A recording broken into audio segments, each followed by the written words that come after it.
Hi everyone, how are you? Thank you for coming. I'm Nyangoma from Uganda, the Bitcoin Innovation Hub, the CEO. Um, so everyone keeps asking me like, "What's your story? How did you join the Bitcoin community?" Like everyone tells me of they have amazing stories to tell them how they joined Bitcoin, and mine is I saw an ad for a job. I applied. I went for interviews, 3 interviews I passed, and then Marin tells me about what they do, the Bitcoin and all that. So now I'm in the Bitcoin family, and every day I get to learn something new about Bitcoin, which is very exciting.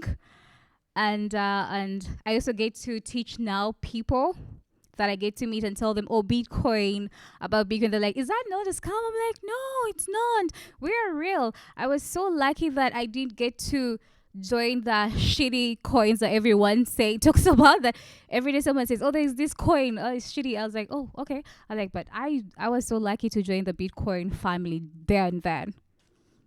So yeah, so about what we do at the Bitcoin Innovation Hub is we help refugees from all over the world that come to Uganda, like the Eritreans, Somalians, the Rwandese, the Burundians. They all come. So when you come to Uganda, you have no papers. You've run away from war. You've run away from something awful. You're traumatized. So Uganda allows all kinds of refugees. We give you a home. So, but when they come, they have no papers. They have no way of getting jobs. So we at the Bitcoin Hub, we teach them Bitcoin.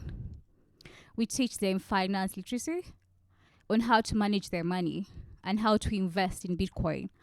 Then we give them hand skills. Every Bitcoin education keeps giving them, teach them about Bitcoin, but download an app and start saving. But you come to me, I'm jobless. I have no way. How am I supposed to earn a living? So we teach the refugees on how to earn money by teaching them fashion, catering, art, computer. Now we have English classes because they don't speak English. So we give them the English bit of it so they can have a way of communication. Because in Uganda, we have different languages. We have English and so many other 58 languages. I know only 7. So 7 languages. 7. Only 7. So I still have more time to learn more. So these refugees, when we teach them Bitcoin after they've graduated, so Bitcoin is a must, is a class that everyone has to take before you take other hand skills classes.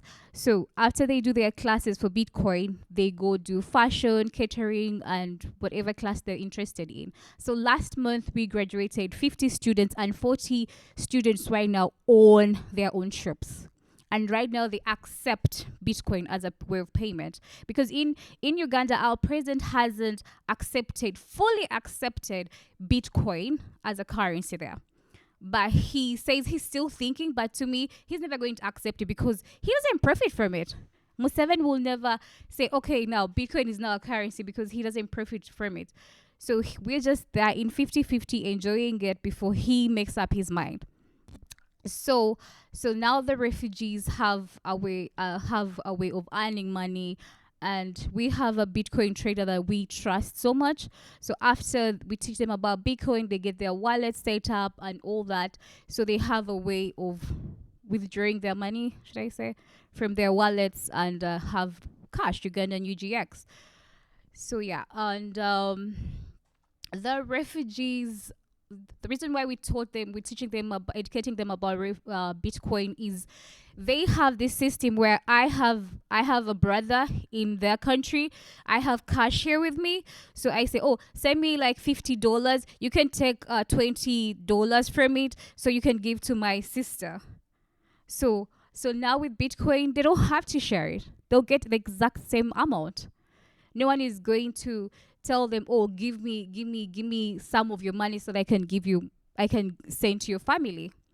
So also the refugees can't open accounts. it's very hard to get an account in any bank right now as a refugee. They're going to ask you for national ID, for refugee ID, for so many papers. But with Bitcoin now, they can receive money from all over the world and live a happy life, because right now the refugees from our country get $100 per month to live on. You have to rent, you have to take your kids to school. That's little money. That's like coins. That's change in Uganda, $100. So with the skills we teach them at the hub, they're really, really, really happy with what HRF is doing for us, funding us. It's really amazing because it's giving them a chance to be someone in a different country, someone in this world. So most Bitcoin education uh clubs, did I say, I call them organizations, maybe, they're only teaching them how to buy Bitcoin, but we are teaching them how to earn an income and then invest in Bitcoin. So yeah. So we have four programs right now. The four programs: the catering, carpentry, fashion, art. Then the English is known. English is just a class they can take just to learn how to speak English. And right now we have 147 students. Right now the students are going to start, and those for this year they're going to be more 100 students. That's like 270 students minus the other ones who graduated. So the challenges we face at the hub, we used to face with communication. The language barrier was a lot. So what we did is we had to separate the ones who speak English to the ones who speak their own language, like Tingering and other languages. So we got a teacher who can teach them a language. Then there's also funding. So right now we're looking for more funding. If you know anyone who wants to fund the refugees, please send us those Bitcoins. Huh? When? Oh, oh. Yeah. So yeah, if you know someone, just tell them, oh, the Bitcoin Innovation Hub Uganda needs your help. The refugees are there, really, really fighting to have a place in this world. So we don't only teach the refugees, we also go out to teach Ugandans, because there are Ugandans who are like vulnerable, like single mothers. We have so many single mothers, like teenagers who just dropped out and just got pregnant. So they come to us, we teach them about Bitcoin, we teach them about hand skills, and they're also doing a great job. If you go on our page on Instagram and X, that's Twitter, you will follow us and you will see so many of the programs we've done. But if you went to Ghana, you would have seen what we've done, what we're doing. So I hope you guys did support us that time. So yeah. So yes, so that's about the refugees. And yeah, so yes, any questions? Which countries do most of these refugees come from? There's Do you do anything with the diaspora of those countries as a source of funding the refugees through Bitcoin? no. I think that may be an opportunity. But which countries do they come from? Eritrea and Somalia. Yes, those are and Sudanese, yeah, because of the war, so they come to Uganda. Uganda gives them a place to call home, and then but they are jobless. Like because all the stories like I've had, like how they came to Uganda. So I'm going to start a talk show next month. It's called Tell Me a Story. The refugees are going to tell me a story of how they came to Uganda and how Bitcoin is changing their life. So with those stories, I know someone out there will be touched and donate, so we can reach out to other people in Sudan, because there's so many people who really want to come but they can't come because you have to send money to them to come. So with that, we will be sending them money, like we'll be sending them Bitcoin, and then they'll be coming to Uganda and be with their families and all that. So, sorry, other question. If language is a problem, how are they able to use Bitcoin apps? So that's the thing. We are gonna partner with Fedi, and we're going to do a translation for them so that they can have the app in Tingrin in any language. So that's what we're doing. But right now we teach a few people about the apps in English. Then they teach the other refugees who understand their languages. So yeah. Yeah, a question. I'm just curious. When teaching the refugees about Bitcoin, do you use some form of curriculum or maybe Yes, we training? do. We do. We have a timetable. We have a timetable. We have all that. Like we have even textbooks right now in Tingrin, in French, in any language right now. So yeah, so every student gets a book, and they leave the book behind. We give them homework, we give them assignments, research about this and that, so that they don't get bored. Because really, students, we all going to school, so we get bored at times. So yeah. And you did say 40 of the people you trained have started their own business. What Yes, kind of they. business are they doing right now? Most of them are doing fashion. Okay. Yes, the one who's doing catering is doing just cupcakes right now. Yeah, so yeah, so 39 are doing fashion, and one is doing catering. And you give them seed funding to start, or how does it Yes, work? we do. We give them sewing machines, to five of them. Okay. Yes, we give five of them. The first ones who came in, the first students, that we give them sewing machines, so they can start up something. And if you go, we because we can take pictures, we would love to show you what the refugees are going on, but these refugees are trying to hide identity, so because of their safety. So yeah, but that will change soon. So yeah. Have you looked at Gazer Fund, which is a Bitcoin crowdfunding platform? Yeah, I think I have. I think it may be useful to do a campaign there for Okay. your funding in Bitcoin. Okay. Yeah. Okay. This way, you're not just going after a bunch of different organizations or people. People can just send you sats on Yes. Twitter. 10,000 sats here, 100,000 sats here. I draw from Mm. Bitcoiners around, right? Yeah. As opposed to just organizations and stuff like that. So Okay. Okay. And then I wanted to ask about the name, like why Bitcoin Innovation Hub? Because it sounds more like you're doing work on refugee support, but that doesn't come across in the name. I'm You know, sorry. why Bitcoin Innovation Hub? Like, if someone had that, their first thought will not be refugees, and it might be difficult for them to know Yes. where to focus.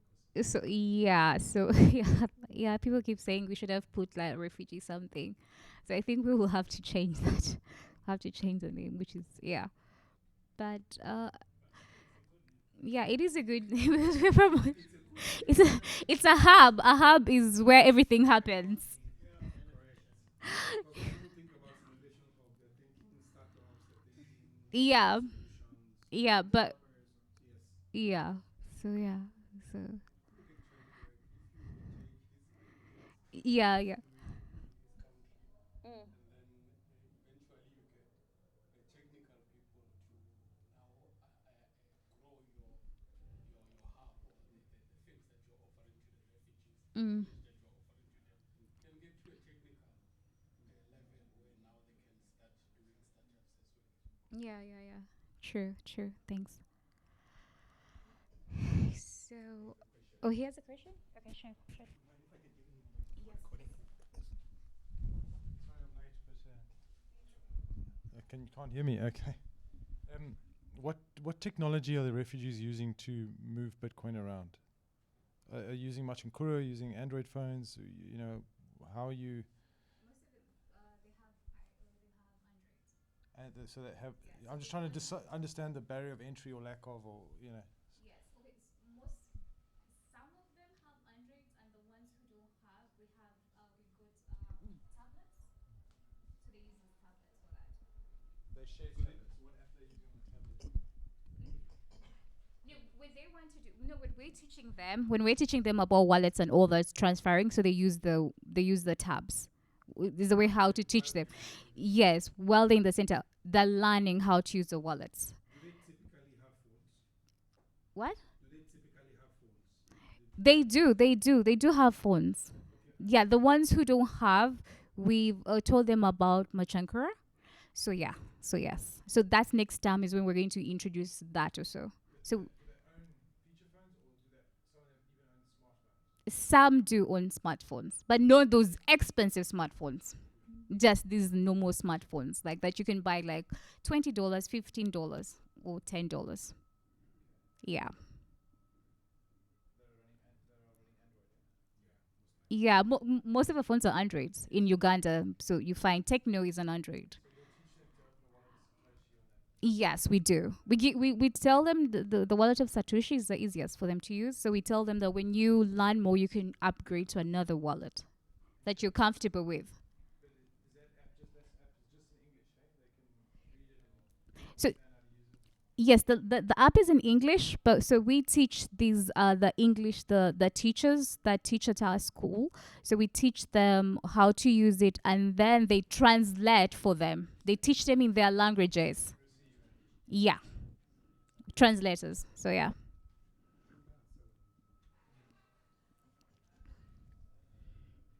So any more questions? If you guys, So, aside from funding, what's your biggest need right now that people can help? it's funding. It's funding. Funding is a means to an end. Like, if you had all the funding in the world right now, what's the most important thing you will get with it? I'm sorry. What's the one thing, the most important thing that you need to do with the funding?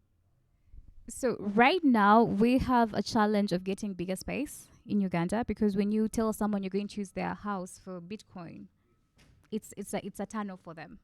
So right now we're still in a small space, and we need a bigger space so we can accommodate all the students. Yeah. So also yes, that's what we want to do. We want to relocate from this small office to the bigger space. But it's been like a whole month of looking, and every if we tell people we're doing this, and they're like, no, no, no, no, no, no, no, no Bitcoin, no Bitcoin, and we're like, no, no, no, Bitcoin is safe, and they're like, no, it's a scam, and you can change someone's mentality sometimes. You say, okay, okay, okay, it's their house, and so you respect. Yes, that's what we. That's what.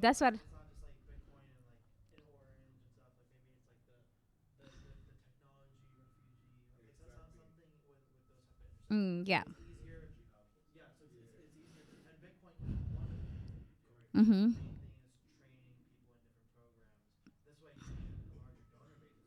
Yeah.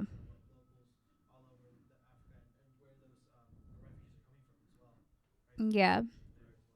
Yeah. I imagine if people in the Eritrean diaspora, if they hear Bitcoin Innovation Hub, that's not where they're thinking they want to give their money to. Yeah, and so the thing is their countries wouldn't support them, like wouldn't send funding to them. Do you know why? Because they would come and take them for to go to war. No, I'm not even talking about their countries. I'm talking Or about other. Eritreans who are living in Sweden, who are living in Yeah, yeah, yeah. UK, who want to support something that is helping Eritreans in refugees in Uganda. Their first instinct is not going to be to support the Bitcoin Innovation Hub. Yeah, that's true. So I'm going to we'll take it to the team and we'll discuss about it. Thank you for that. So yeah. So thank you so much for coming and listening. Thank you. Thank you.